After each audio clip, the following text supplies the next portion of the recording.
فرمائیے. اللہ تعالیٰ کلامی میں ارشاد فرماتا ہے بسم اللہ الرحیم فقلنا یا آدم ان ھذا عدو لک ولزوجک فلا یخرجنکما من الجنۃ فتشقی ان لک الا تجوع فیہا ولا تعری وانک لا تظمأ فیہا ولا تضحی. اس میں یقیناً اس جنت میں تیرے لیے یہ مقدر ہے کہ تو بھوکا نہ رہے اور نہ تیرے ساتھی اور تو ننگا نہ رہے اور نہ تو پیاسا رہے اور نہ دھوپ میں جلے. حضور میرا سوال ہے کہ اس سے یہ استدلال کیا جا سکتا ہے کہ اس سے یہ جو 4 بنیادی انسانی ضروریات ہے یہ حکومت کا فرض ہے کہ مہیا کرے. کیا جا سکتا ہے؟ یہ تو حضرت مسلم موعود میں اس تفصیل سے اس پر روشنی ڈالی ہوئی ہے.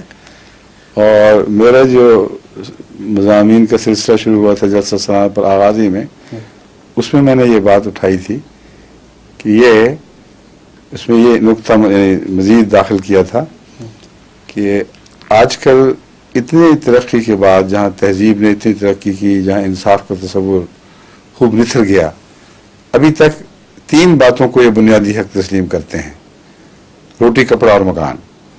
یہ نعرہ ہے اشتراکیت کا. اور قرآن کریم نے فرمایا کہ ہماری تعلیم کا آغاز 4 باتوں سے ہوا تھا.